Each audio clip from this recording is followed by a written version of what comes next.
Hola Canarias, bienvenidos una semana más a Canarias 8, desearles un feliz comienzo de mes y desearles un buen mes de junio. Antes de comenzar a saber qué ha ocurrido en estos últimos días en las Islas Canarias, me gustaría recordarles que tenemos un servicio que les permite enterarse de noticias de última hora, también de contenidos exclusivos, de promociones, también de ofertas de trabajo, y es muy sencillo, solamente tienen que seguir las instrucciones que les vamos a aplicar a continuación. Recibe todas las primicias, exclusivas y últimas horas que abordamos en Mírame Televisión en tu WhatsApp. Envía el texto Alta Mírame al 653-303-331 y mantente informado de todo lo que debes saber.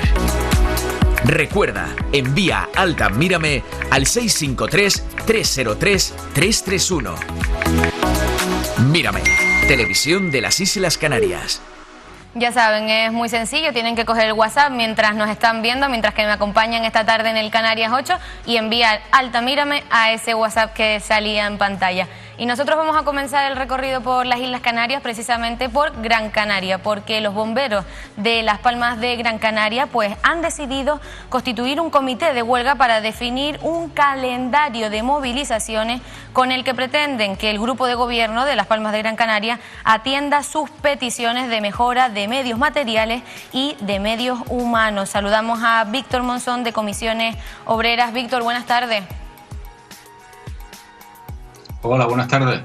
Víctor, hablamos de este asunto en otras ocasiones de manera más extendida, pero la última noticia es que con lo que se han encontrado dentro de estos establecimientos es que ahora hay novedades, y es que son pulgas, mosquitos, baños rotos, zonas de dormitorios descuidadas. Esto es con las novedades que tenemos ahora. Sí, bueno, he de señalar que lo que hemos hecho nosotros, hemos entrado en un estado de preconflicto colectivo y hemos convocado un comité de lucha, ¿no? En el que hemos redactado una serie de bases que le estamos exigiendo o le vamos a exigir a la administración. Hemos establecido una serie de líneas rojas y lo que me estás comentando ha sido un episodio que pasó la semana pasada. Efectivamente, aparecieron pulgas en el Parque Central. Una plaga de pulgas con compañeros que aparecieron picados y ya se le ha dado solución por parte del consistorio, todo se ha dicho de paso. Pero bueno, eso es un episodio más de la casi sin importancia, entre comillas, ¿vale?, de las grandes carencias que venimos arrastrando desde hace muchísimos años. Víctor, y hablabas de líneas rojas que han establecido, que creen ustedes que no se deberían sobrepasar. ¿De qué líneas rojas estamos hablando? Bueno, básicamente hay dos pilares fundamentales en los que desgraciadamente se ha llegado ya a un límite de hartazgo por parte del colectivo que nos ha llevado a esta situación. El primer pilar es el tema organizacional, ¿no?, u organizativo.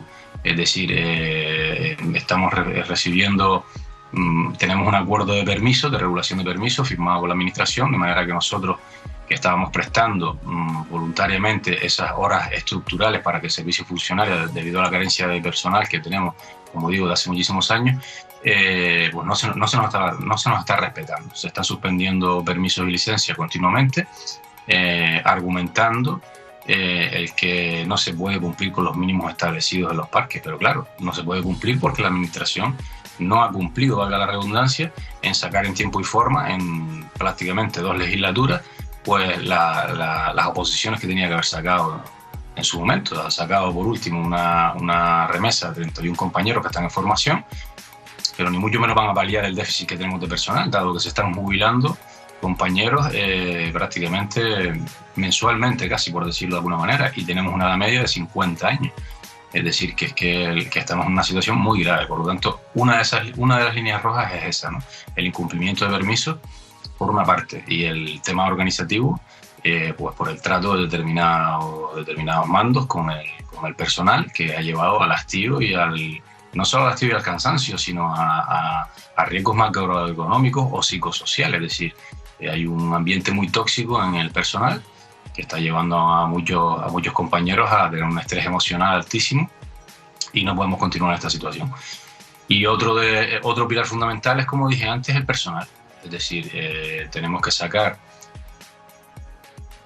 un acuerdo positivo entre ambas partes para que de aquí a pocos años se convoquen nuevas plazas, amén de las 31 que ya se están formando, de los 31 compañeros y compañeras que se están formando, para ir remozando lo que es la plantilla del cuerpo, que está ahora mismo pues muy deficitaria. Víctor, y en cuanto al pago de las horas extras que se les adeudaba, ¿ya han solventado esta parte o todavía a día de hoy siguen sin pagarle estas horas extras? Efectivamente, el tema del pago de las horas extras, que esto es algo que puntualizaron muchísimos medios de comunicación para que la opinión pública no tenga, digamos, una opinión sesgada de las reclamaciones que estamos haciendo. Los bomberos fundamentalmente estamos reclamando mejoras, como dije antes, a nivel organizativo, de infraestructuras, como son de los parques de bomberos. El parque central está prácticamente hecho una miseria, hablando en plata. El parque móvil tiene más de 30 años y hay que renovarlo porque va contra nuestra seguridad y salud. Estamos continuamente pues, en riesgo, nuestra seguridad. Y bueno, y la plantilla deficitaria, es decir, que son muchísimas cosas que se han dejado ir y nosotros voluntariamente nos prestamos a cubrir esa falta de personal realizando, repito, horas estructurales, que no son horas extras. Horas estructurales son las horas que hay que cumplir a diario en cada parque. A las horas extras se les denomina aquellas horas extras que realizamos, por ejemplo, en eventos puntuales como son carnavales, el Día de San Juan que viene ahora, cabalgata de Reyes, etcétera, etcétera. Son horas programadas. Eso sí son horas extras. Horas estructurales son las que veníamos realizando hasta ahora, que nos debían y efectivamente han sido abonadas en el día de ayer, pero no por ello vamos a dejar de insistir y de seguir reclamando lo que en el fondo estamos reclamando, que son todas estas mejoras que antes comenté, ¿no? Claro, Víctor, no va a ser una manera, sí, han resuelto un problema, pero todavía tienen muchos pendientes. Y en este calendario de movilizaciones, ¿ya han concretado cómo tienen pensado hacerlo, esa hoja de ruta que van a seguir? En principio, como dije antes, ayer nos reunimos por primera vez en el comité de lucha, como hemos denominado nosotros, que somos unos cuantos compañeros, y hemos establecido pues una serie de una hoja de ruta, digamos, como dije antes, unas líneas rojas y las deficiencias que creemos que deben de ser solventadas cuanto antes por el consistorio, y aquellas otras deficiencias que, bueno, pues necesitarán, porque no quedará otra, por la dejadez y la desidia, de solventarse pues a medio largo plazo. Ya hemos tenido contacto con la administración, cosa que venía reclamando desde hace muchísimo tiempo. Aquí puedo decir que la semana que viene nos han citado para una reunión ya, y nosotros, como siempre, desde comisiones obreras, así como de otras secciones sindicales, estamos siempre de forma proactiva a establecer un diálogo positivo y a aportar soluciones dentro de los límites que ya decimos que no se puede ir contra los derechos de los trabajadores en este momento, como dije antes, que es la suspensión de los permisos de licencia, que está firmado y es vinculante judicialmente hablando. Víctor Monzón, de Comisiones Obreras, pues esperamos que así sea y que se cumpla, que puedan seguir esa hoja de ruta, que por fin consigan esas reclamaciones que vienen y reivindicaciones que vienen haciendo desde hace muchos años. Muchas gracias, Víctor. Muchísimas gracias a ustedes por darnos voz. Buenas tardes. Bueno, y vamos a cambiar de asunto. Ya saben que cada semana les intentamos recomendar lecturas. En esta ocasión les vamos a recomendar La matanza de los Alexander. Precisamente está basada en ese miércoles 16 de diciembre de 1970. Se conocía en Santa Cruz, pues precisamente se daba ese triple homicidio que consideran el más macabro que se recuerde hasta la fecha de hoy. Pues precisamente hoy tenemos aquí a los autores, a Félix Río, criminólogo, y también a Román Morales, que es escritor y psicólogo. Chicos, buenas tardes y muchísimas gracias por acompañarnos hoy aquí en Canarias 8. Gracias a vosotros por invitarnos. Muchas gracias. A mí 1970 me queda bastante lejos. Habrán espectadores, habrán espectadores que les suene de La matanza de los Alexander, pero ¿qué ocurrió precisamente este 16 de diciembre? Adelante. Bueno, el 16 de diciembre del 70 se cometió un parricidio en la calle Jesús de Nazaret de la capital de Santa Cruz de Tenerife. Un padre, Harald Alexander, y su hijo Frank, pues asesinan a su madre y a sus dos hermanas mellizas ese día, el 16 de diciembre del 70.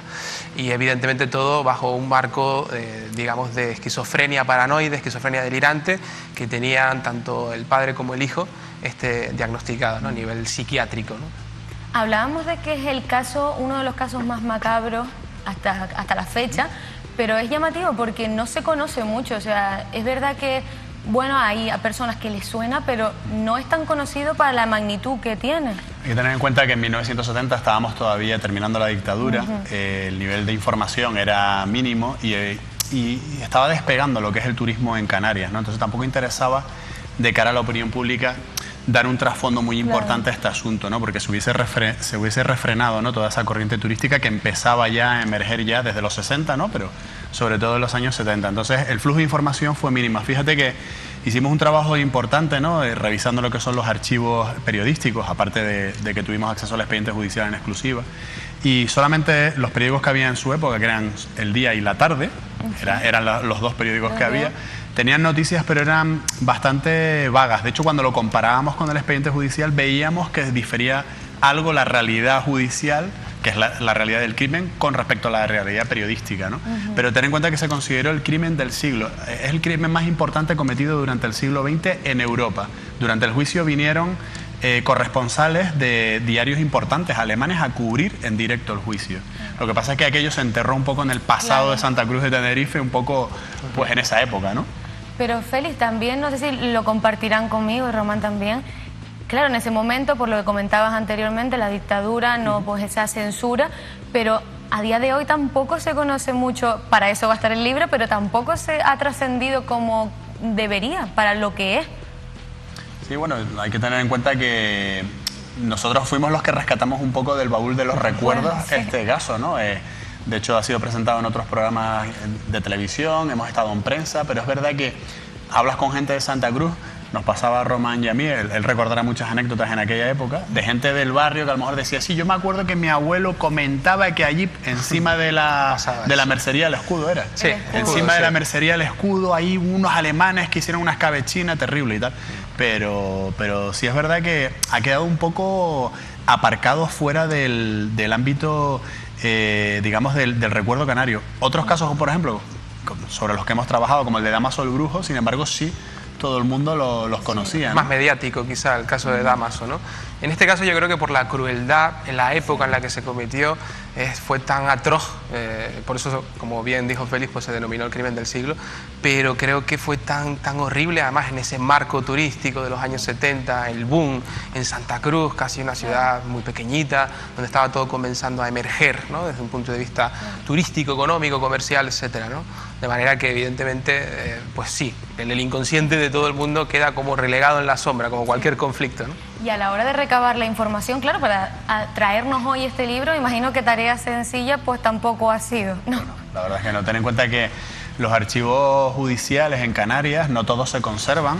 Ha habido inundaciones, ha habido incendios, etcétera. Y hay casos que son extremadamente complicados de conseguir. Luego hay muchos que no están digitalizados, como era este caso. O sea, había que estudiar las propias fotografías. Era además un caso un poco desagradable a nivel forense, porque estamos hablando de que las víctimas se las mató y además se las evisceró, ¿no? Porque los padre e hijo pensaban que sus hijas y su madre estaban poseídas por el demonio. Es más, lo curioso de este asunto, y ahora Román lo comentará mejor que yo, es que las propias víctimas estaban convencidas de que ellas también estaban poseídas y no ofrecieron resistencia a que padre e hijo acabaran con sus vidas. O sea, no había señales de defensa. Eso le llamó la atención a los médicos forenses. Ellas prácticamente se inmolaron, se dejaron matar y se dejaron eviscerar, que eso, para la época, estamos hablando de detalles de lo más macabros, ¿no? Claro, Román, y desde el punto de vista psicológico, ¿qué puede llevar? Me imagino que esta pregunta será, vamos, pero ¿qué puede llevar a una persona a cometer este tipo de actos? Bueno, vamos a intentar responderla. Vamos a intentarlo, ¿no? Bueno, realmente lo que te comentaba en la primera pregunta, ellos padecían una esquizofrenia paranoide con ideas delirantes. También en la psicología se denomina psicosis compartida. Es este fenómeno también llamado folia adux o locura 2, ¿no? Es lo que al final se puede ir como trasladando un contagio psíquico. Padre e hijo se contagiaron de unas ideas de tipo mesiánico, de tipo delirante, dado que estaban en una secta, aunque no queremos dar muchos datos acerca de para que la gente pueda... Lo tienen que leer. Pero evidentemente sí que había una convicción instalada en el clima familiar, de manera que todo el mundo asumía ese fatídico destino y por eso no se registraron mecanismos, digamos, de defensa en las víctimas, sino al contrario, mecanismos inhibitorios de la voluntad de defenderse, algo que evidentemente es bastante, pues como dice Félix, ¿no? Significativo, ¿no? Yo sé que no quieren desvelar mucho para que la gente se anime a adquirir La matanza de los Alexander, pero en el libro que vamos a encontrar, me imagino que también lo que ocurrió este 16 de diciembre, pero esa perspectiva psicológica también que nos están contando, imagino. Mira, el libro está dividido en varias partes, ¿no? Lo primero es una crónica real de lo que ocurrió conforme a los documentos judiciales. Hay que tener en cuenta que prácticamente más de la mitad del libro son transcripciones literales. De hecho, ni siquiera las faltas de ortografía de los funcionarios de los años 70 las hemos querido corregir para darle realismo al asunto. O sea, vamos a poder leer declaraciones, informes de la policía, del inspector Rubio y su equipo de la Brigada de Investigación Criminal en aquella época, las autopsias de los doctores Neymar y su compañero, los testimonios de la única hija que quedó con vida porque no estaba en el lugar donde se cometieron los hechos, sino que trabajaba para otro alemán en La Laguna.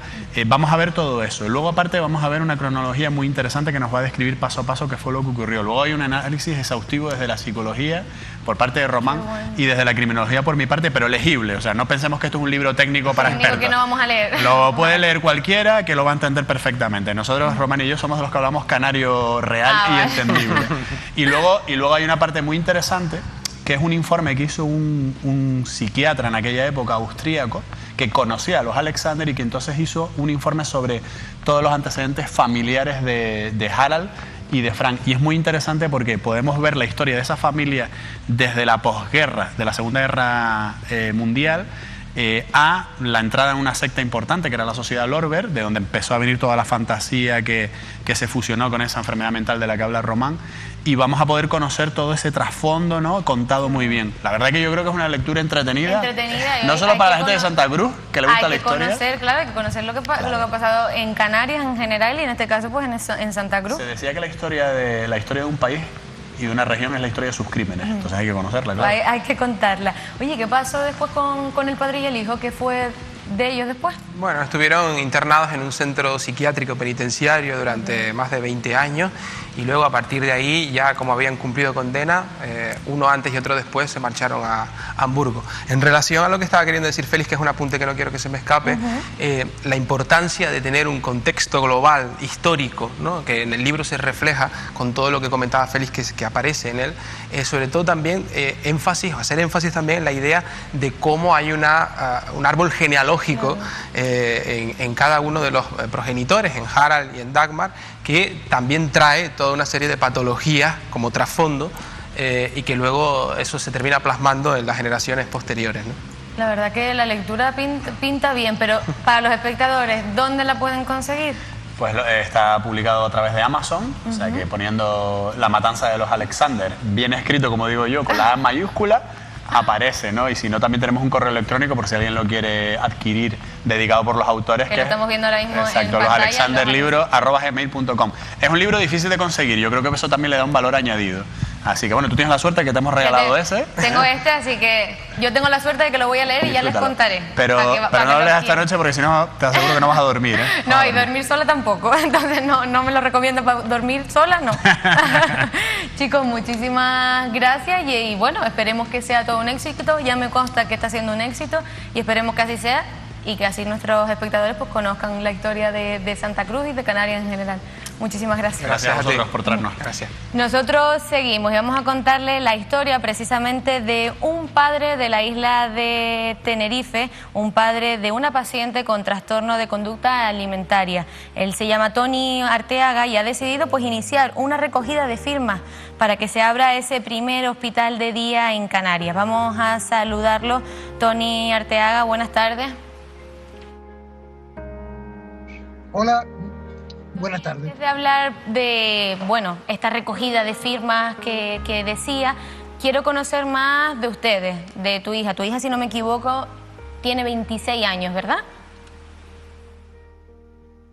Sí, tiene 26 años y hasta hace un año y pico trabajaba, era prácticamente independiente, trabajaba de azafata 4 años y nada, se le diagnosticó la enfermedad y lleva ya, con el tema de la pandemia, dejó de trabajar y se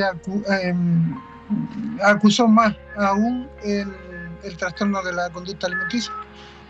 Tony, entiendo que ella fue ingresada, como bien estás comentando, porque cumplía con esos parámetros establecidos de protocolo de ingreso. ¿Cómo ha sido el proceso desde que la han hospitalizado? Sí, para poder ingresar, una vez que tienes diagnosticada la enfermedad, hay que cumplir unos protocolos, que serían, por ejemplo, bajar de peso en poco tiempo bastantes kilos.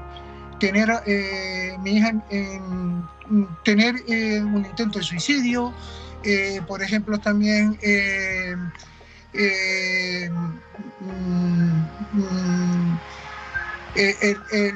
índice de masa muscular bajísimo, no comer casi nada, etcétera. Una vez dentro, el objetivo del ingreso es simplemente que durante un par de semanas vayan cogiendo peso. No se le puede trabajar psiquiátricamente ni psicológicamente porque no entienden nada, les faltan nutrientes en el cerebro. Una vez que se consigue que suban de peso, mi hija no lo consiguieron, mi hija fue todo lo contrario, estuvo 3 meses, entró con 56 kilos y le dieron el alta con 51. O sea, los objetivos no se cumplieron. Y aquí es donde viene el problema.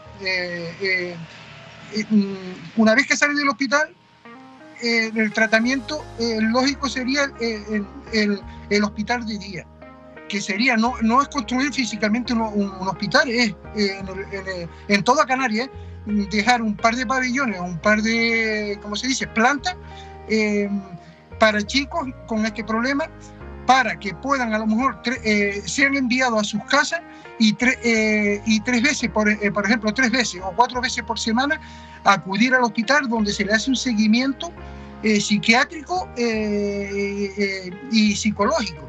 Eso no se hace con el tratamiento actual, que te lo envían a tu casa y ellos le dicen tratamiento ambulatorio.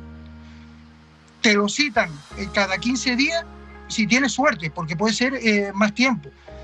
Estás 20 minutos hablando con el psicólogo o el psiquiatra y otra vez para casa. Es imposible que los chicos y las chicas con este problema salgan adelante. Pero yo sé que con es que me da pena, coño. No voy a conseguir nada, la firma. Yo lo que pido, si no le pueden dar no asistir al hospital de día, que me la envíen a otra región donde exista. Eso no quiere decir que mi hija se vaya a curar, pero denle esa oportunidad, si no lo pueden hacer aquí, ¿qué más le da mandarla a la península? Que no son miles de niñas, y después lees en la prensa, que te da rabia. Yo no tengo nada contra que el cabildo de 5 millones y pico de euros para un circuito de carrera en el sur. Yo creo que todos los sectores económicos de las islas se deberían beneficiar de las ayudas, pero coño, hay preferencias, hay prioridades. Y yo creo que esta es una.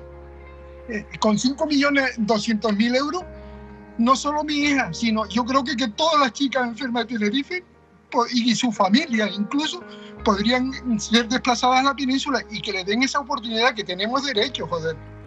Claro. Y lo digo, yo no estoy en contra de que se haga ese circuito, pero que se hagan prioridades. Tony, claro, en varias ocasiones han mencionado el ir fuera a la península. Entiendo que es que este tipo de centros sí hay en otras partes de España. Sí, lo hay en Madrid, lo hay en Barcelona, lo hay creo que hay una chica que ahora mismo es abogada o periodista, que salió de esta enfermedad y gracias a la lucha de la madre la enviaron a Extremadura, creo que a un hospital en Extremadura, y ha salido la chica adelante, porque tiene constantemente, porque es una enfermedad mental. Yo le digo a mi hija Jenny, joder, te faltan 3 kilos, 4 kilos para que recuperes tu vida, y no es capaz de hacerlo. O sea, y yo sé si mi hija tiene un cáncer, tiene una leucemia, yo sé a dónde va a acabar.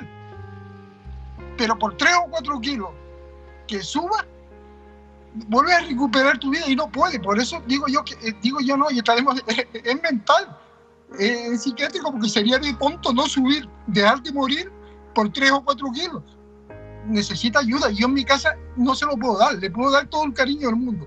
Puedo estar con ella, salir de excursión con ella, que es lo que intento hacer, pero no sé hablarle, porque no tengo los conocimientos psiquiátricos para evitar un tema que me toque a mi hija, y a lo mejor la molesto.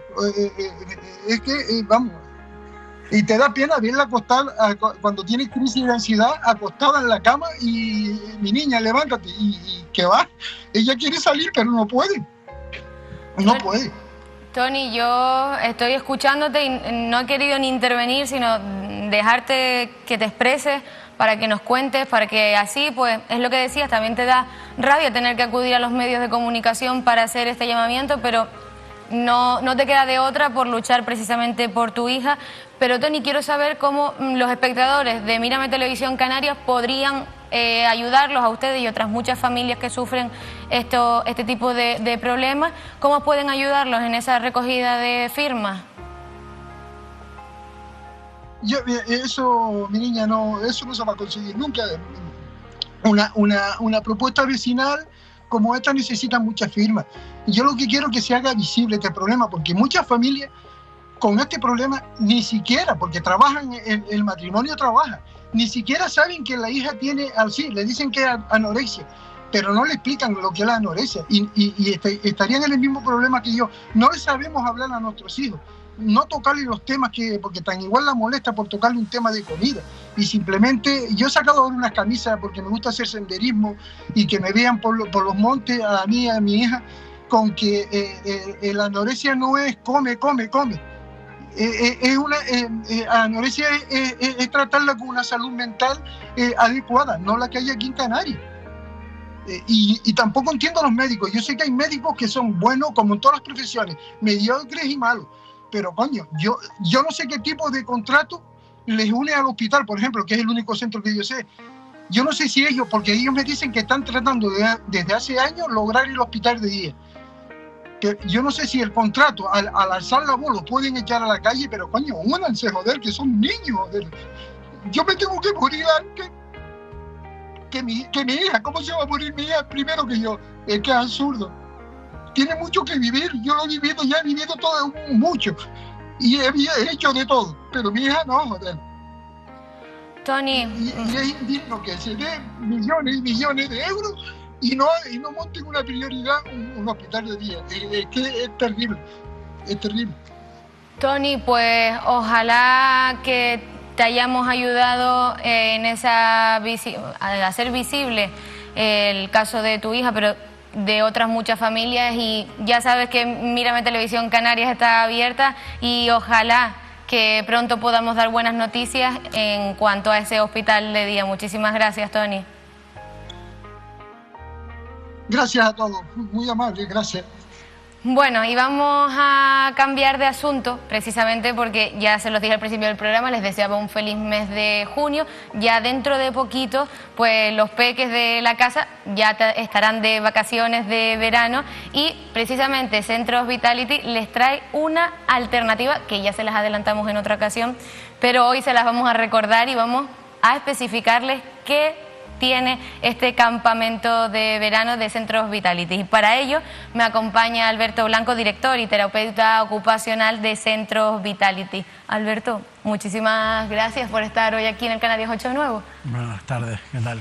Bueno, Alberto, hablamos de un campamento de verano, pero no un campamento de verano al uso.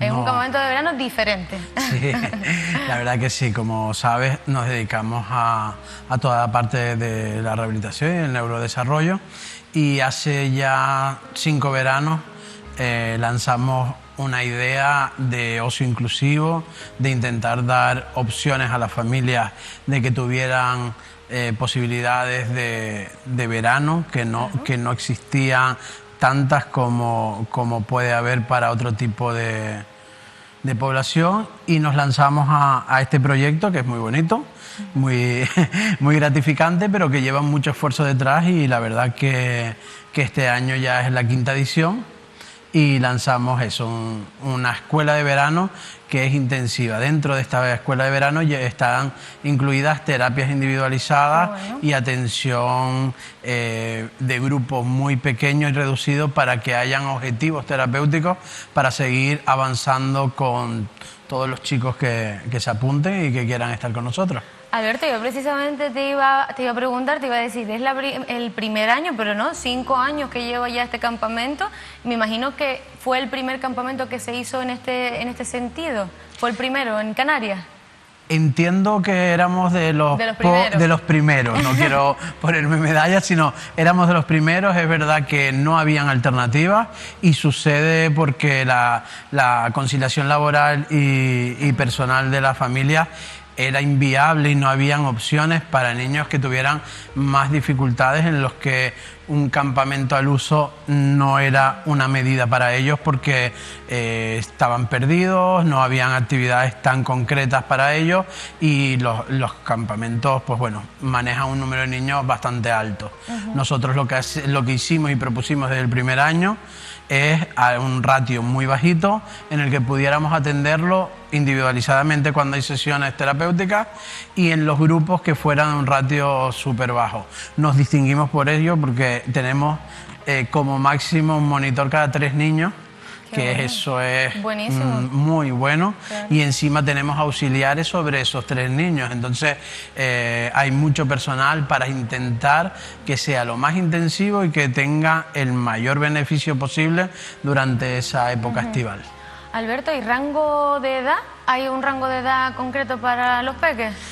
Sí, en principio manejamos como de 3 a 14 años. Es el ratio de edad como cronológico. Evidentemente, en este tipo de dificultades puede haber alguna familia que esté por encima o por debajo y con alguna necesidad. Estamos abiertos a escucharlos y a ver todo lo que podemos hacer por ellos para incluirlos. Pero marcamos un poco de rangos por si son más pequeños de 3, pues hay muchas más necesidades de autonomía, claro. Y hay que valorar ese punto donde se encuentran, y mayores de 14, dependiendo de su desarrollo, podrían estar incluidos perfectamente, pero habría que valorarlo independientemente. Alberto, y también programa de becas. O sea, hay una opción para aquellas personas, bueno, que ahora mismo estén planteándose la opción de llevar a su pequeño al campamento. También hay una opción de becas. Este año hemos querido hacer un programa, bueno, pionero, intentar dar un pasito más allá, y estamos ofreciendo un programa de becas a familias que, bueno, por las circunstancias actuales, que estén un poco más ajustados económicamente y no puedan acceder a esta escuela de verano, que es muy especializada, con personal especializado y con un trato muy individualizado. Pues bueno, eso requiere pues de mucho más personal y de mucho más gasto, con lo cual el taller, pues comparado a algo que podamos tener en la cabeza al uso de un campamento normal, pues es un poco más caro, un poco más excesivo, pero por esa individualización y especialización. Y nos hemos metido en un programa de becas, entonces estamos intentando, nos hemos puesto en contacto con empresas que quieran participar con nosotros para intentar becar a algunas familias, ya sea en un porcentaje de esa inscripción o por varios inscritos. Y bueno, desde aquí también hacemos llamamientos a empresas que nos puedan estar escuchando, que les parezca interesante el proyecto, colaborar con estos niños que al final estamos intentando que tengan, pues bueno, un tiempo de objetivos y un tiempo de rehabilitación muy intenso, muy intensivo, en el que podamos conseguir mejoras tanto para ellos como la conciliación familiar también, que es muy importante. Claro, Alberto, al final el objetivo es trabajar con los pequeños de manera intensiva, pero bueno, sacándolos de su entorno habitual, estando en un entorno lúdico, en el que también se van a hacer excursiones, si no me equivoco, o sea que va a ser un entorno para ellos 100% agradable. Sí, sí. La verdad que siempre lo enfocamos desde ahí porque es la mejor manera, porque hay una motivación del niño intrínseca para participar y conseguir objetivos. Y además, los años que nos han ido curtiendo, que ya son 5. El año pasado trabajamos bajo el COVID, cambio de nivel semanal. Fue durísimo y lo sacamos para adelante con mucha ilusión. Y la verdad que este año la idea es trabajar en ese entorno natural, llevar a que haya un contexto donde haya social, donde ellos puedan todo lo aprendido pues llevarlo a cabo y llevarlo a que puedan tener una relación social mejor con los compañeros y con otros. Y las salidas, que siempre son súper enriquecedoras. Estamos trabajando para ir a sitios cada vez pues más novedosos y que les guste mucho y que les atraiga mucho, porque no es todo como nosotros mismos, no es todo trabajar, también tiene que haber experiencias lúdicas bonitas.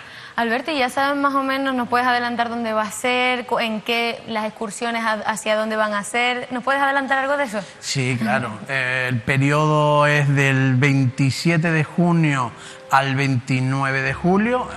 Empezamos una semana antes porque los coles terminan antes y ese vacío de tiempo pues es difícil para las familias, entonces nos adelantamos una semanita. Lo hacemos en La Laguna. Bueno, pues la zona de la Plaza del Cristo y, bueno, excursiones, pues parques de animales,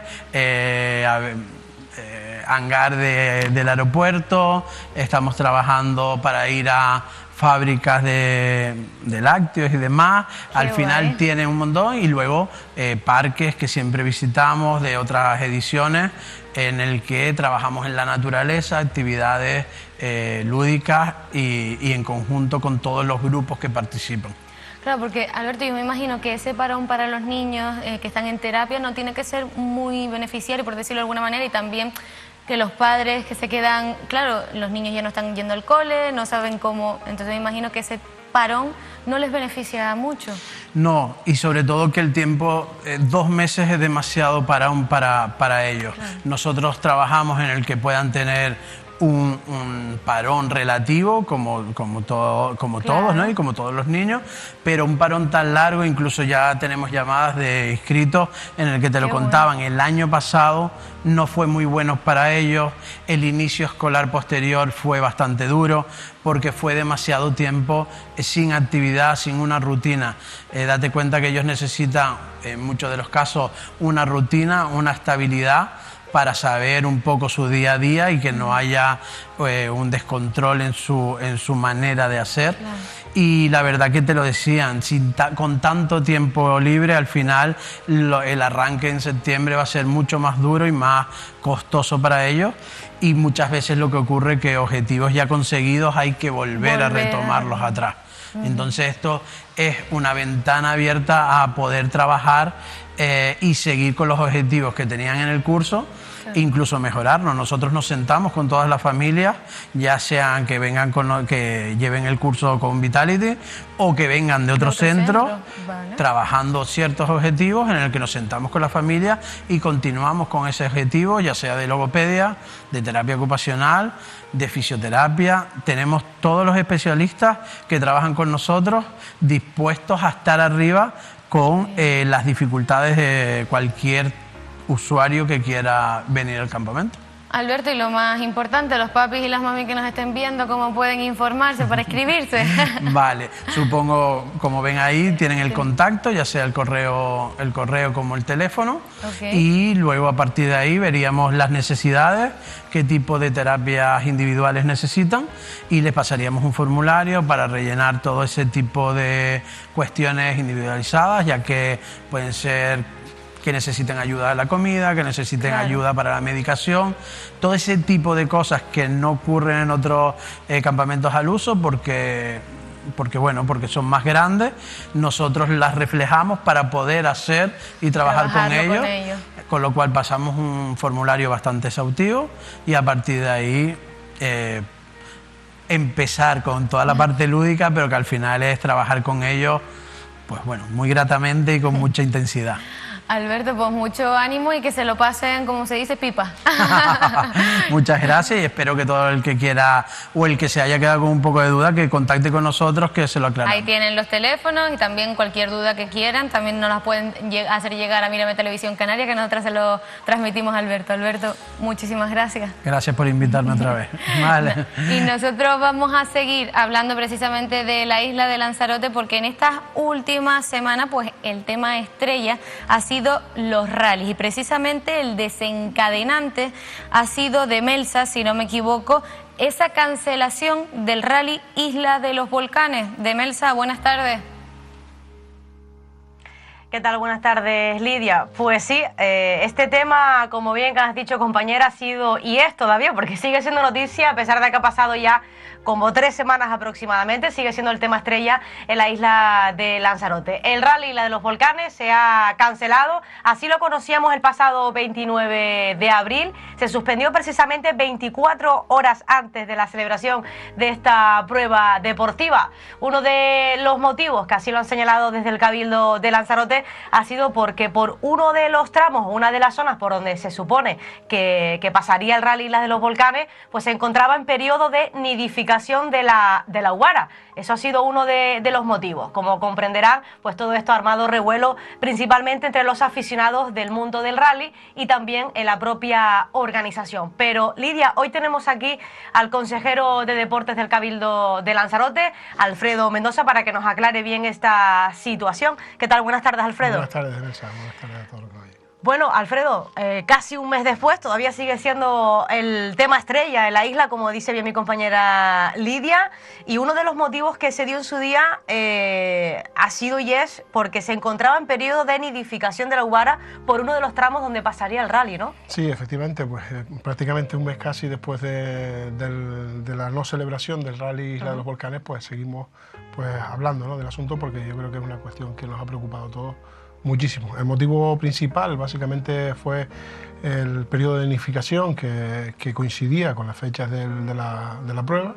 Se solventó esa situación, pues la propia organización diseñó un nuevo rutómetro para poder encajar en esas fechas el rally y el periodo de nidificación de las aves, pero a última hora nos llegaba una solicitud de un informe solicitaban un informe de impacto medioambiental que a pocas horas de la celebración del evento era muy complicado tramitar y gestionar, claro, que eso, para poder autorizar. Perdona que te interrumpa, Alfredo, es que eso es lo que en su día y a día de hoy muchos todavía no entienden, por qué 24 horas antes y no se avisó con antelación a los equipos y pilotos porque ya se encontraban en la isla. Esas son las cuestiones que nos han preocupado como administración pública, ¿no? Y por eso quizá ha sido todo después de esa fecha, el trabajo del Cabildo como institución ha sido eso, ¿no?, reconducir un poco las relaciones con la Federación Española de Automovilismo, con la Federación Provincial de Las Palmas, para poder llegar a puntos de encuentro y volver a convocar una nueva celebración del rally, y también con los propios pilotos y la afición de Lanzarote, sin dejarlos atrás y sin lugar a dudas.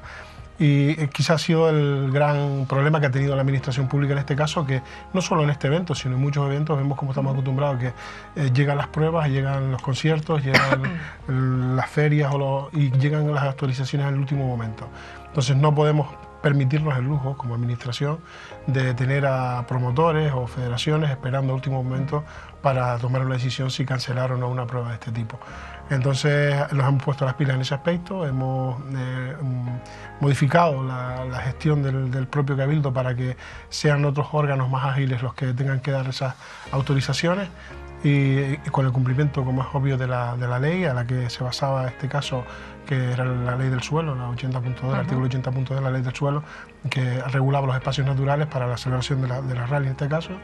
Y a partir de ahí, pues conversaciones con las federaciones para poder llegar a unos puntos de encuentro y poder recuperar el Isla de los Volcanes en cualquiera de sus formatos en próximas fechas, ¿no? Claro, porque es que esto en su momento cabreó y mucho a los pilotos, a los equipos, a la propia organización, también por el coste económico que les ha supuesto venir hasta la isla y trasladarse, porque ellos llevaban días en la isla, ¿no? Sé que ustedes han mantenido desde el Cabildo una reunión con los organizadores. ¿Ha habido un buen entendimiento? ¿Ellos lo han entendido? ¿A qué acuerdo han llegado? Sí, bueno, nosotros hemos llegado a un acuerdo no con los organizadores, sí con las dos federaciones, Federación Española de Automovilismo y Federación Española, y Federación Provincial de Las Palmas, que son a quienes nos dirigimos nosotros siempre, o quien se dirige a nosotros para organizar este tipo de pruebas. Luego ellos contactan con una serie de organizadores, en este caso era el Club de Vesport, que es quien se encarga y asume la responsabilidad de organizar una prueba de este tipo. Las reuniones han ido en esa línea, ¿no? Garantizar a la Federación de Las Palmas y a la Federación Española de Automovilismo que no vamos a volver a tener un problema como el que vivimos, porque hemos gestionado de otra forma la situación, porque vamos a poder entregar los permisos en tiempo y forma, como sí hemos hecho en las siguientes pruebas que se han ido desarrollando, como el Ironman de Lanzarote que desarrollamos hace unas semanas y tuvimos los permisos en tiempo y forma. Y es lo que nos va a dar garantías es que las próximas pruebas deportivas de motor, el rally que tenemos previsto dentro de 2 semanas, pues los permisos estén en tiempo y forma, y así un poco ganar la confianza otra vez de las federaciones para poder traer el rally de los volcanes. Claro, pero esa confianza, Alfredo, va a ser un poco complicado. Sin duda. Lo digo porque desde la organización por lo menos se ha hecho un comunicado, ellos han manifestado y han dicho que bueno, que lo que queda de temporada no van a realizar ninguna prueba deportiva más en la isla de Lanzarote. Sí. Eso, pues evidentemente a nivel de imagen para la isla conejera, pues no le beneficia. Sí, fue un comunicado que salió justamente unos días después de la nueva autorización del rally. Hoy en día hemos reconducido la situación y podemos volver a contar con el organizador, el Vesport, para poder continuar organizando las pruebas de motor en Lanzarote, las que restaban. Nos quedan 4 pruebas en nuestra isla, y si podemos tener el Isla de los Volcanes aquí a finales de año, pues sería una 5ª prueba más, que están comprometidos con la Federación de Las Palmas para organizar los eventos una vez producido ese comunicado. Sí es cierto que se produjo 2 días, 3 días después de la prueba. También tengo que agradecer a los pilotos de la isla que se han reunido, se han asociado y han dado un paso al frente, poniéndose a disposición de la Federación de Las Palmas para que en un supuesto que ellos puedan en algún momento organizar algún tipo de prueba en Lanzarote. Entonces yo creo que por esa parte, en cuanto a la salud de las pruebas deportivas en Lanzarote, lo hemos solventado en este mes de trabajo y de reuniones que hemos tenido. Es decir, por lo que me cuenta, esta prueba podría realizarse de aquí a final de año. Sí, el formato de Isla de los Volcanes, estamos ahora en conversaciones con la Federación Española de Automovilismo para poder recuperar la prueba y hacer un rally Isla de los Volcanes en Lanzarote con el mismo nivel con el que teníamos previsto hacer, con los pilotos me refiero, del mismo nivel. Entonces, que a lo mejor no es el Campeonato de España, puede ser un supercampeonato, puede ser otra fórmula, pero sí lo que pretendemos desde el punto de vista de la afición al mundo de motores, recuperar los pilotos que venían a Lanzarote ese día y que no pudimos disfrutar de ellos, ¿no?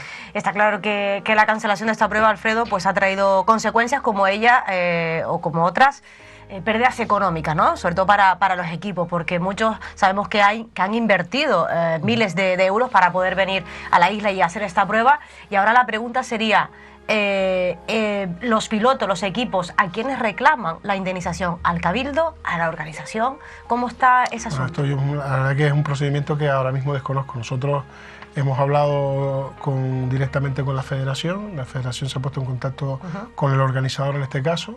Lo que sí hemos invitado a la Federación y a través de la Federación al organizador es que recuperar la prueba a través de una invitación por parte del Cabildo a que esos corredores vuelvan a Lanzarote sin ningún tipo de coste, ¿no? Adicional, para celebrar el campeonato aquí, celebrar el Isla de los Volcanes. Más allá de eso, nosotros no sabemos cómo está yendo el proceso, no sabemos si los pilotos han hecho una reclamación formal a la Federación o al organizador. Desconocemos en absoluto y al Cabildo pues ni mucho menos ha llegado aún ningún tipo de reclamación de ese tipo, que entendemos que sería siempre a través de las federaciones. Sí, es decir, que los pilotos tendrían que reclamarle a la organización, en este caso, y no al Cabildo. Pero ya digo, en ningún momento se está hablando de ningún tipo de reclamación por parte ni de los pilotos, ni del organizador, ni de la federación, porque ya digo, ha sido un mes muy complicado para todos, en el que hemos llegado a ciertos puntos de encuentros, y uno de ellos, ya les ha parecido razonable, es aceptar la invitación de volver a Lanzarote para desarrollar la prueba aquí en la isla. De alguna manera. Alfredo, perdona que vuelva a insistir. Claro, antes me mencionabas la prueba del Ironman que se celebró hace apenas una semana en nuestra isla de Lanzarote, una de las pruebas deportivas más duras del mundo. ¿por qué en este tipo de pruebas sí los permisos han llegado en tiempo y forma y, por ejemplo, en el caso del rally no se llegó en tiempo y forma? ¿Cuál fue el fallo? Se marca un antes y un después. También hay que decir que se pidieron en esta ocasión permisos e informes vinculantes para la autorización desde Medio Ambiente, que en 23 años de historia de la celebración del rally Isla de los Volcanes nunca se habían pedido. Entonces se piden en esta ocasión. Porque los recoge también, están amparados en un artículo del 80.2. Es decir, que este año han sido como más exigentes, ¿no? Pero lo mismo de exigentes han sido este año, por primera vez en 30 años de celebración del Ironman, han sido. Nunca habían sido tan exigentes a la hora de solicitar informes vinculantes para dar preceptivos, no más que vinculantes, para dar una autorización a una prueba desde el punto de vista medioambiental. Entonces este año, una vez que se produce con el Rally Isla de Lanzarote esta situación, nosotros de una forma delegamos competencias en la Consejería de Actividades Clasificadas para poder agilizar ese trámite que es necesario y en sí pues también el documento de transición ecológica que se pedía por primera vez en esta edición del Ironman, pues hemos estado muy vigilantes de que ese documento llegara en tiempo y forma, y llegaba precisamente las autorizaciones el día de la presentación que hacíamos los amigos del agua. Ya para ir casi finalizando, Alfredo, se ha pedido por parte de la oposición la comparecencia de la presidenta del Cabildo, de María Dolores Corujo, como también de la consejera de Medio Ambiente, Elena Solís. ¿Se va a dar esa comparecencia? Sí, estaba previsto el pleno, mañana precisamente estaba previsto el pleno para esas comparecencias. Lo que pasa por unas cuestiones médicas y de baja de la presidenta, pues se ha pospuesto al día 15. No queda, es la fórmula, la oposición está en todo su derecho de pedir explicaciones y solicitar los informes necesarios que se hayan desarrollado para todo este expediente, y se les ha concedido. También se ha convocado el premio porque no nos queda de otra manera que convocarlo a petición de la oposición. Y el inconveniente que hemos tenido ha sido la baja y se celebrará el día 15 sin ningún tipo de problema. Pues nos quedamos con eso, con que el día 15 la presidenta del Cabildo va a dar las explicaciones pertinentes y las explicaciones que sean necesarias, ¿no? para aclarar bien todo este batiburrillo que hemos tenido en la isla durante estas semanas atrás. También me quedo con algo bueno dentro de todo esto, si es que nos tenemos que quedar con algo, que es que has dicho que, bueno, que probablemente de aquí a final de año esta prueba se pueda realizar en la isla, y ojalá que sí. Estamos intentando que los pilotos puedan estar aquí, haciéndola coincidir con una prueba del Campeonato de España que se celebra en Tenerife. Entonces nos gustaría pues que el Lanzarote se recuperara esa prueba, y estamos a ver si se puede estar dentro del Campeonato de España, puntuable, o en otro tipo de formato que sea interesante y vistoso para la afición, ¿no?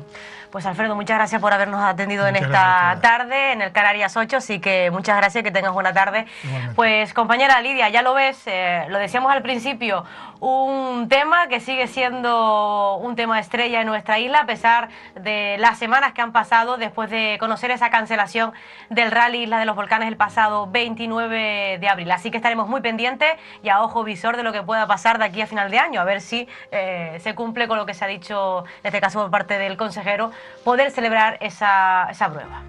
Pues sí, Demelsa, tenemos tema para rato y ojalá que se pueda celebrar, así que seguiremos muy de cerca todo este asunto. Muchísimas gracias. Buenas tardes. Y nosotros seguimos, pero antes un alto para la publicidad y seguimos recorriendo Canarias.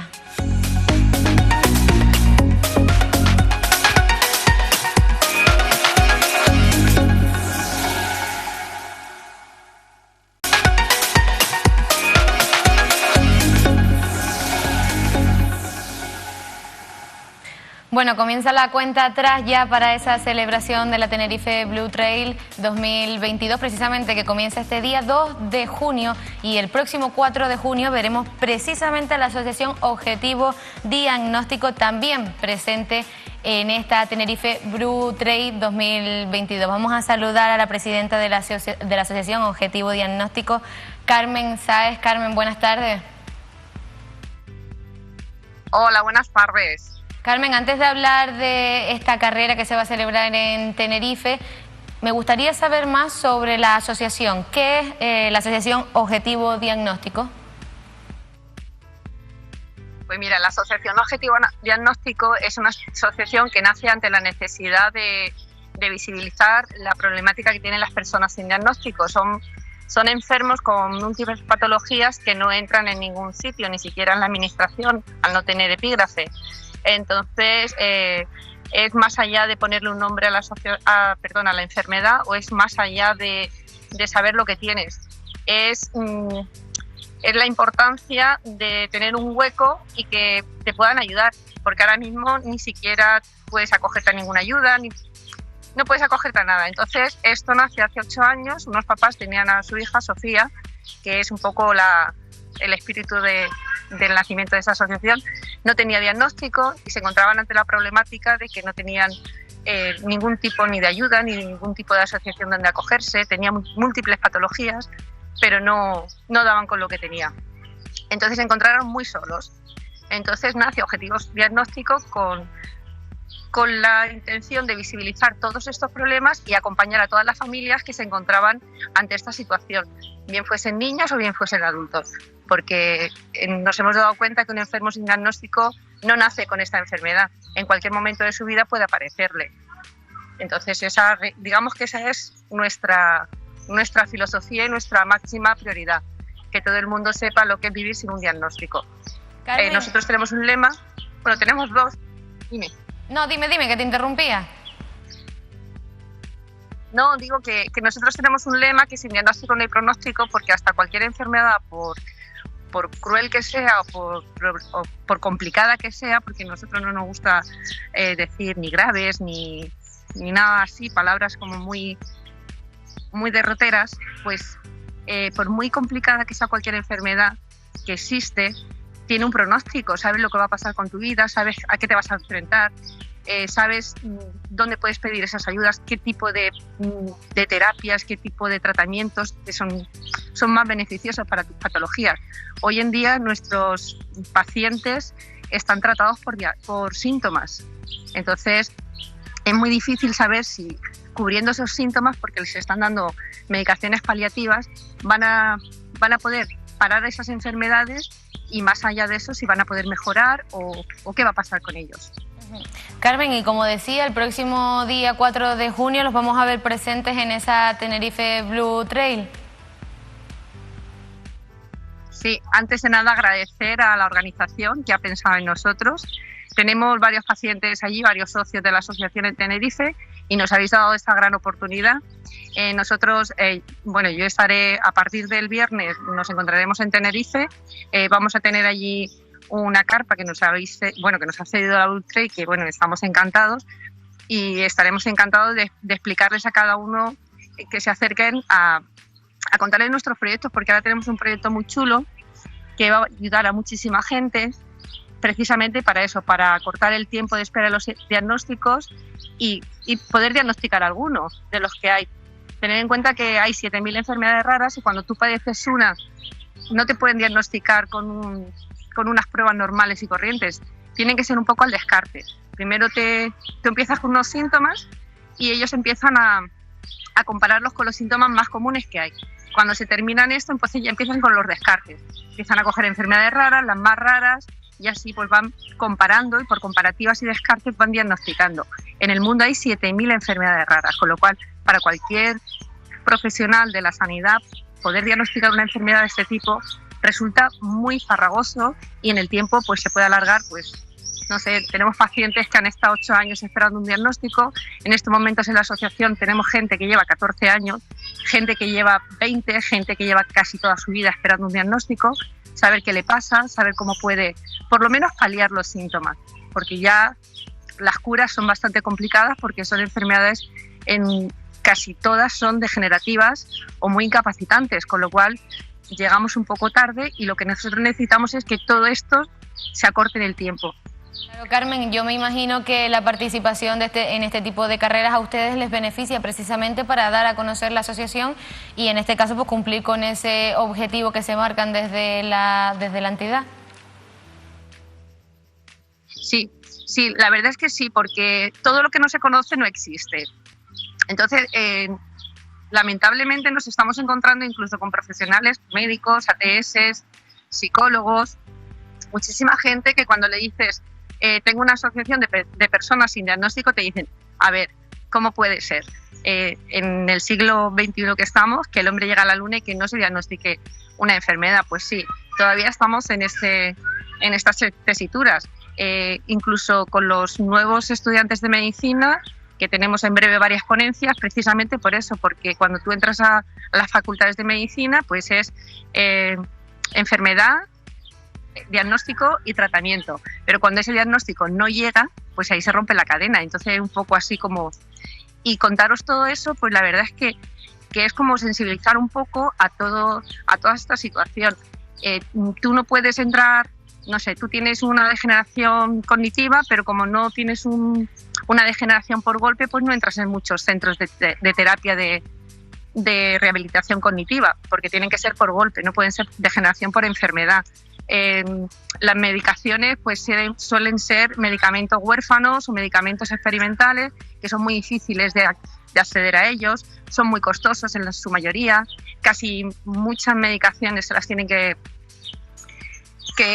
financiar los propios pacientes. Las terapias que son súper importantes para que esas degeneraciones no vayan mucho más allá, también se las tienen que facilitar los pacientes. Entonces hay una serie de cosas que la sociedad no se ha dado cuenta o no nos damos cuenta de realmente cómo está viviendo las personas sin diagnóstico.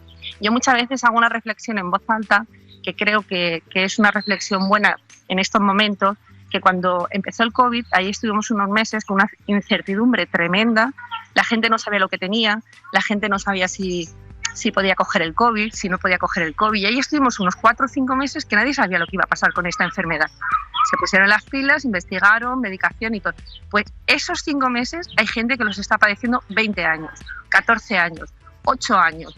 Vivir con esa incertidumbre es un alto precio emocional para el paciente, para sus familiares, para las personas que le rodean, porque no saben cómo ayudar. Incluso para sus propios médicos, que muchas veces los médicos tienen una gran frustración y no saben por dónde seguir. Con lo cual, hay que darle visibilidad a todo esto para que entiendan las personas que no solamente es buscarle un nombre a la enfermedad, que va muchísimo más allá de todo esto.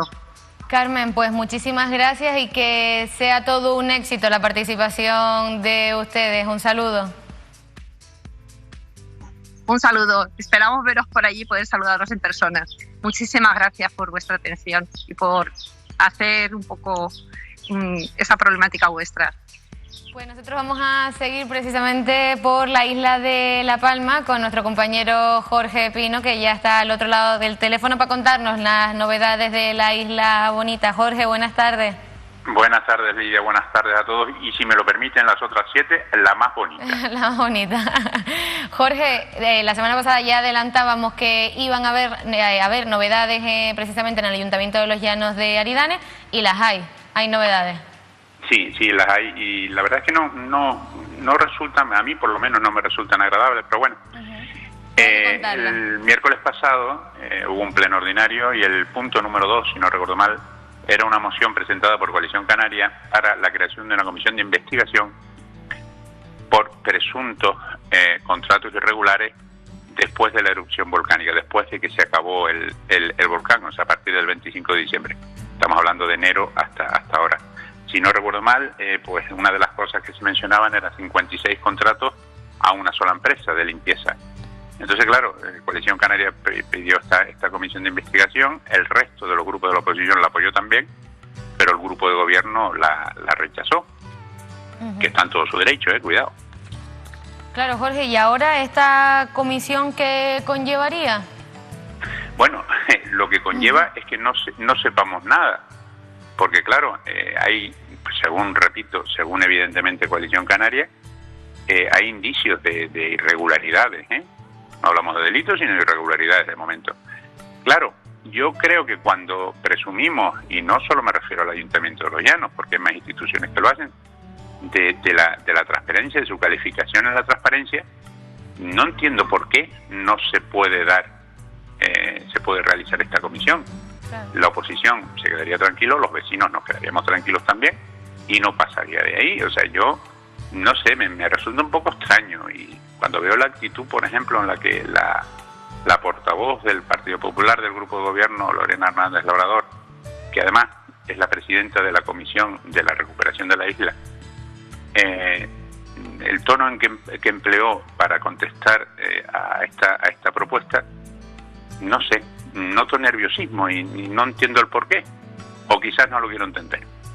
Jorge, y nerviosismo y enfado también diría yo que tienen los vecinos de La Palma a raíz de unas declaraciones que precisamente hacía en una comparecencia María José Blanco, la directora del IGN, en la Comisión de la Reconstrucción de la isla, y dejaba un poco a entender que se sabía de lo que iba a pasar desde 6 días antes, desde el 13 de septiembre, si no me equivoco. Efectivamente. Desde el 13 de septiembre, María José Blanco, y no solo María José Blanco, algún otro científico recomienda que se vayan tomando medidas porque la erupción era inminente, esa es la expresión exacta. Claro, yo no se toma ninguna decisión. El día 18, el día anterior a la erupción del volcán, vuelve a pasar lo mismo, lo vuelven a decir y vuelven a seguir sin ni siquiera cambiar el semáforo. No era cuestión, vamos, que yo pienso que sí, pero bueno, a lo mejor no desalojar a la gente en el primer momento, pero sí, por lo menos haber cambiado el semáforo, haber tomado otras medidas. Tú puedes avisar a la gente, miren señores, preparen sus cosas, que esto puede ser en cualquier momento. Si ya ellos lo quieren hacer o no, ya es cuestión de ellos, pero tú cumpliste con tu obligación. Pero claro, si no se lo comunicas a los vecinos a través de los órganos en aquel momento, vamos, en los cursos normales en aquel momento de la preerupción, pues no puedes hacer nada. Tú imagínate que al mediodía, ese mismo día, el día 19 al mediodía, la gente estaba comiendo en sus casas. Claro, a mí me parece, aparte del enfado de la gente, me parece muy irresponsable que no se avise a la gente porque no sabíamos exactamente el punto donde iba a salir el volcán, como es lógico. No sabíamos la virulencia con la que podía salir el volcán, con lo cual podía haber fallecido gente sin ningún problema, eso en primer lugar. En segundo lugar, tú piensas esas personas que tuvieron que salir de su casa con lo opuesto. Y a lo mejor, porque no todos, tuvieron la oportunidad de volver 15 minutos. Tú imagínate que te digan, en tu casa recoge lo que quieras, lo que puedas, en 15 minutos. Claro. Te bloqueas y no recoges nada. El nervio no te deja ni actuar, los nervios no te dejan ni actuar. Claro, entonces esa gente, si se hubiese avisado desde el día 13, pues habrían tenido tiempo suficiente de recoger sus objetos personales. La casa se va a quedar, eso está claro. Pero sus objetos personales, sus recuerdos, sus vivencias, sus mascotas, no vayamos a ir más lejos. Yo creo que la verdad es que me parece, por un lado, peligroso y por otro lado, una desconsideración enorme. Jorge, que claro, es que ya ni siquiera el día 13, que bueno, el día 13 pues a lo mejor ellos no veían indicadores, aunque decían que era prácticamente que inminente, pero bueno, a lo mejor el día 13 no, pero es que también se planteó que el 18 de septiembre también la erupción era inminente, o sea, ni el día antes tampoco se cambió, como bien decía, ni el nivel del semáforo. Claro, todo esto viene de la erupción del Hierro. En la erupción del Hierro solamente había semáforo amarillo y rojo. Fueron muy previsores, que yo lo prefiero, y se desalojó a la gente mucho antes de que erupcionara el volcán submarino. Claro, como se notó ese fallo, se revisó el protocolo del PEVOLCA y se incluyó el semáforo naranja. Claro. Pero claro, vamos a ver, no sé para qué, porque realmente el domingo 19, el día de la erupción, a partir de las 11 de la mañana, empezaron a sacar de su vivienda a la gente con discapacidades, con movilidad reducida, a las 11 de la mañana. Que es que nosotros estábamos trabajando y lo vimos. Estuvieron desalojando a partir de las 11 de la mañana. Vamos a ver, no lo sé, o sea, yo prefiero pecar por exceso que por defecto. Yo, evidentemente, no he tenido nunca responsabilidad en una emergencia, pero si a mí un técnico, que sabe evidentemente muchísimo más que yo, me dice que es inminente, pues mira, yo lo siento, o sea, a mí me entra un nervio y un desespero, que es que vamos, que sacó hasta las ventanas, no solo a las personas. Y más teniendo en cuenta, Jorge, como bien decías, que no sabían por dónde iba a salir, que gracias a que salió por una parte poco poblada y que, bueno, que podría haber sido peor, y al final pues no hubo que lamentar ninguna pérdida, pero que podría haber sido el caso. Simplemente 500 metros, Lidia. 500 metros y podía haber habido una serie de desgracias muy importantes. Y yo no entiendo este tipo de actitudes. Yo no lo puedo entender, o sea, no. De hecho, incluso recuerdo declaraciones de ese mismo día del presidente del Cabildo, que en ese momento seguía siendo responsable del evento, diciendo que no había ningún problema, que todo estaba bien, que hoy no iba a salir el volcán. Pues menos mal que no. Pues Jorge, seguiremos de cerca todo este asunto porque va a dar para rato, porque te digo que tú mejor que yo lo sabrás, la gente está enfadada. No, claro, y además hace unos meses se inició a través de varios abogados, incluso un despacho en Barcelona también, se intentaron comenzar una serie de diligencias para esclarecer este tipo de la incidencia de ese día, y realmente yo fui el primero que dije que no tenía demasiado recorrido, porque es que no había argumentos para pedir ningún tipo de responsabilidad ni de indemnización. Claro, después de las declaraciones de María José Blanco del IGN, que era el instituto encargado, el único que tenía una voz considerable, o sea, el único que se le podía hacer caso, vamos a llamarlo así, el que tenía la potestad sobre los científicos, claro, al abrir esta ventana, o sea, es que todas estas personas se les ha abierto, no una ventana, se les ha abierto una puerta de garaje. Ahora sí tienen argumentos para reclamar lo que sea necesario o consideren necesario. Pues seguiremos muy pendientes, Jorge, muchísimas gracias. Gracias a ti, como siempre. Y nosotros vamos a seguir hablando precisamente de la guerra entre Ucrania y Rusia, que ya saben que ha conllevado pues numerosas consecuencias negativas en todo el mundo, pero las personas que más se han visto afectadas, para nadie es un secreto, en esta situación bélica, pues han sido precisamente los ucranianos y las ucranianas. 7,5 millones de niños se han visto obligados a abandonar sus hogares para huir de esta guerra precisamente, y una alternativa ha sido venir a Canarias. Todo esto nos lo cuenta hoy nuestra compañera Mariam Abdelaya.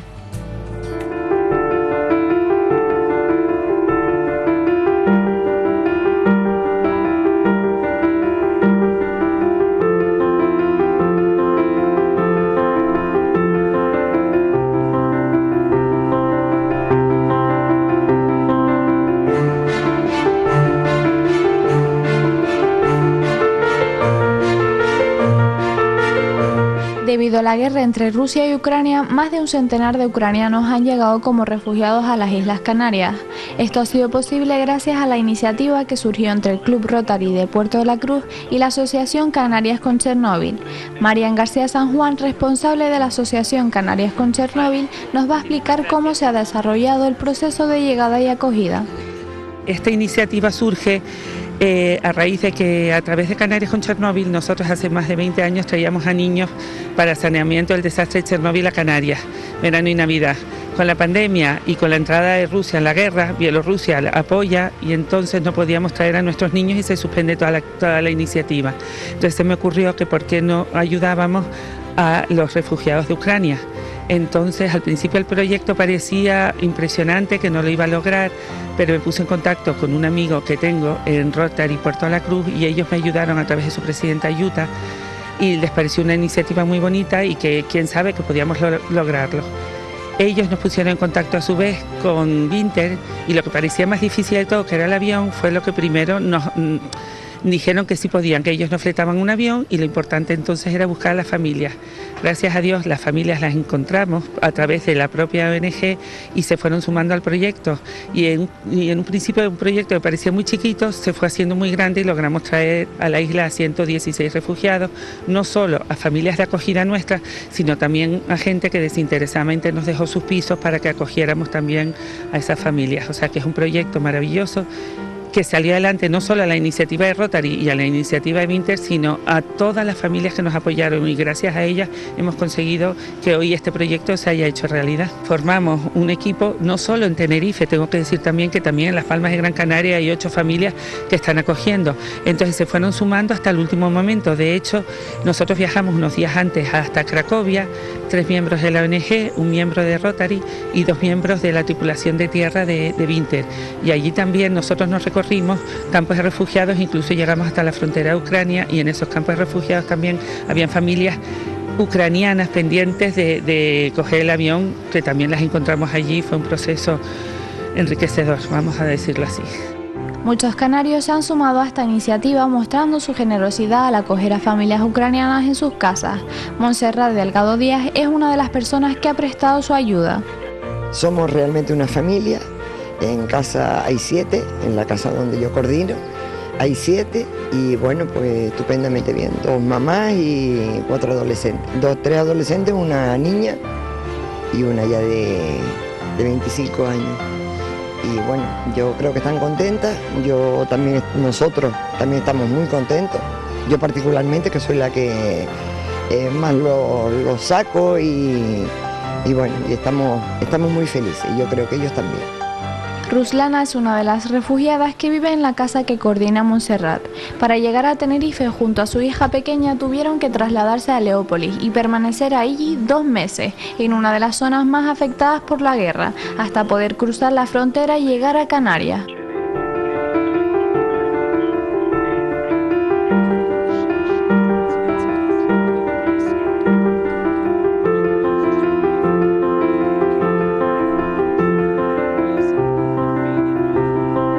Para la asociación es la primera ocasión en la que trata con refugiados de guerra, pero se muestra segura de buscar soluciones a cualquier problema que pueda surgir.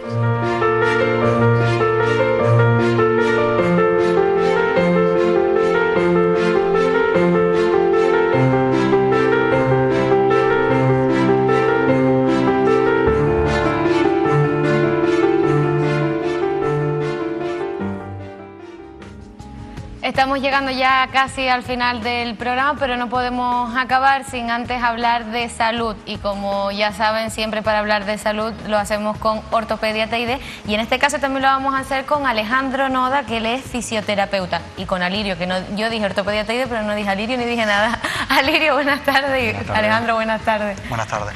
Bueno, chicos, vamos a empezar a hablar hoy de fisioterapia. Vamos a empezar por el principio. ¿Qué es la fisioterapia y qué abarca, Alejandro? Bueno, Lidia, pues para mí la fisioterapia tengo 2 definiciones de ella. Una, la que me dieron en la carrera, es el arte del tratamiento del dolor, de todas las patologías musculoesqueléticas por medio de los agentes físicos, calor, frío, etc. Y para mí, después de los años trabajando en este sector, es una alternativa a los pacientes a tratar todas estas patologías con el método convencional de pastillas, antiinflamatorios, etcétera, etcétera. Y supone una alternativa de salud bastante rentable. Alejandro, y ya viendo, obviamente cuando saliste de la carrera tenías un concepto, todos estos años de experiencia, ¿cuándo crees que es el momento ideal para ir a un fisioterapia? Normalmente mis pacientes en el centro suelen venir cuando tienen un dolor. Yo lo comparo mucho con ir al mecánico. Vamos al mecánico ya cuando el coche ya no tiene solución. Cuando el coche lo tenemos en las últimas, y al fisio sucede algo parecido. Ya cuando me duele mucho es cuando decido ir al fisio. Está bien, tenemos esa faceta interventiva para curar la patología, pero también tenemos una faceta preventiva, que yo creo que es súper importante. Sí. Y podemos jugar un papel muy importante. De hecho, el Colegio de Fisios en los últimos años está trabajando mucho en la línea de la prevención. Claro, porque si fuésemos antes al fisio y no lo dejásemos para allá cuando, como bien decías, ese ejemplo del taller, cuando ya el coche no tiene solución, a lo mejor evitaríamos ese dolor que ya vamos cuando ya nos estamos prácticamente que no aguantamos. De hecho, lo que suele pasar es que ya los pacientes que trato en el centro, porque se los digo y cogen esa costumbre, empiezan a prevenir, pero es una vez ya conocen la profesión. Claro, cuando ya lo conocen. Por eso es importante que se dé a conocer que se debe ir antes sí, de estar ya en las últimas. Les pasa mucho que desconocen la profesión, la desconocen. Claro. Alejandro, y a la hora de trabajar con la ortopedia, me imagino que es un trabajo que se hace conjunto, se trabaja con la ortopedia de la fisioterapeuta. Nosotros nos beneficiamos mucho, sobre todo en el ámbito de los domicilios. Los pacientes necesitan mucho de las ayudas ortopédicas. Muchos de ellos no pueden caminar y, por ejemplo, las ayudas de un andador, una cama articulada, como vemos en las imágenes, son muy útiles y fundamentales para el día a día de todos estos pacientes. Alirio, perdón, Alejandro, y a la inversa me imagino que también el trabajar con ellos es fundamental para la ortopedia. Sí, por supuesto, o sea, cada vez está más unida la fisioterapia y la ortopedia y bueno, es uno de los compañeros con los que nosotros estamos codo a codo, con el médico rehabilitador, el traumatólogo, y cada vez está más vinculado el tratamiento que nosotros ofrecemos a ellos conjuntamente con las ortesis y las ayudas técnicas que suministramos. Ellos, si inmovilizamos, ellos van a tratar al paciente, lo van a llevar a unos rangos de mejora a que poco a poco vuelvan otra vez a tener esos movimientos como los tenían con anterioridad. Y luego también mejorando también, o sea, en el deporte, que existen muchos campos en los cuales ellos están metidos y nosotros les asistimos. Entonces esa comunicación está bastante bien. En el caso de los deportistas, que los vemos más en el centro en vez de en los domicilios, ellos desde que tienen el uso de las plantillas mejoran mucho el rendimiento deportivo. Muchos por el calzado modifican la pisada y eso les da problemas. Y precisamente, Alejandro, decías que se ofrecen servicios a domicilio. ¿Qué importancia tienen que se hagan a domicilio? Porque imagino que lo has mencionado en varias ocasiones, que es mucha la importancia que tiene. Yo los años que llevo trabajando en el centro, cada vez es más creciente la demanda de los pacientes del servicio a domicilio y muchas veces no acceden a él porque no conocen fisios que vayan a las casas. De hecho, suelen llamar al centro preguntando si realizamos ese servicio. De hecho, recientemente con un grupo de compañeros hemos desarrollado una página web, se llama baba.es, y la idea es con esa página facilitar el servicio a domicilio a todos estos pacientes. Los fisios se inscriben, ellos solicitan el servicio y el fisio acude a la casa. Claro, porque en estos casos me imagino que es porque la persona a lo mejor no puede desplazarse al centro. La gran mayoría suelen ser, han salido de una intervención o simplemente son personas mayores que su deterioro cada vez más les impide caminar. Alejandro, ¿y campos en los que estás especializado? Últimamente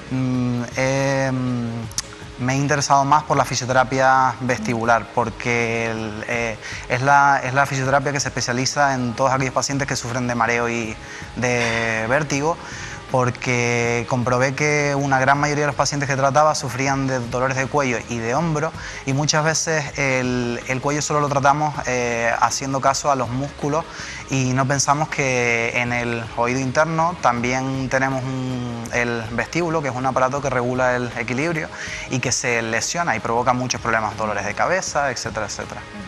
Alirio, antes estábamos hablando de ese trabajo que hacen en conjunto, tanto el fisio con la ortopedia. Imagino que tiene que ser un trabajo constante y que también les beneficia a ambos, que no es que les beneficia a uno más que a otro, sino que tiene que ser conjunto porque al final tienen que ser aliados.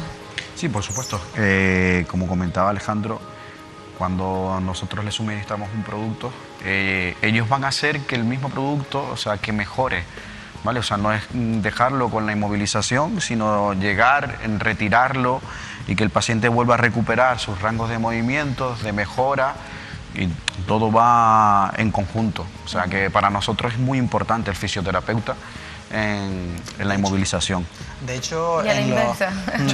Sí, de hecho en los hospitales podríamos formar un equipo multidisciplinar fantástico.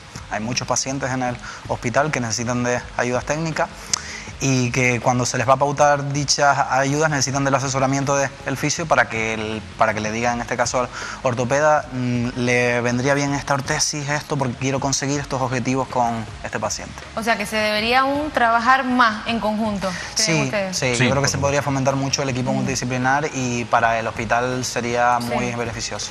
Alejandro, y en las últimas semanas hemos venido hablando con Alirio de esas nuevas tecnologías, de las robóticas en la terapia. Desde tu punto de vista, ¿cómo crees que beneficia? Pues mira, en la fisioterapia vestibular, por ejemplo, antiguamente, para tú saber si un paciente padecía de mareo y vértigo, se grababa el ojo a oscuras y se miraba la vibración del ojo. Y hoy en día, con los avances de la tecnología, ya se puede medir cuánto vibra el ojo, el tipo de vértigo que padece, representaciones en 3D de cómo sufre ese paciente el vértigo, lo que facilita muchísimo el trabajo. Y a nivel Canarias, Alejandro, ¿cómo está la fisioterapia? Pues creo... Mira hacia arriba y respira. A ver la respuesta. No, a ver, yo tuve la experiencia de estar en Francia, de irme a trabajar para allá. Es verdad que con respecto a nosotros los franceses van más avanzados, pero creo que van más avanzados porque en su cultura hay un mayor culto al cuerpo y se comprende mucho mejor qué papel y cuál es la figura del fisioterapeuta. Aquí vamos camino hacia ello, creo que el colegio está haciendo un trabajo fantástico en ese sentido, pero bueno, siempre se puede mejorar. Chicos, pues muchísimas gracias a Alirio, Alejandro, por acercarnos hoy todo lo que engloba la fisioterapia y también todo lo que engloba trabajar unido a la ortopedia y ojalá que ese llamamiento que hemos hecho de manera discreta, de que se trabaje más unido, pues llegue. Muchísimas gracias. Gracias a ti, Lidia. Y nosotros, bueno, nos despedimos hasta la próxima semana. Ya saben, nos vemos el próximo miércoles con más Canarias 8, pero hasta entonces los invito a que sigan acompañados de la emisión en directo de Mírame Televisión en Canarias. Y como siempre les digo, hasta entonces sean muy felices.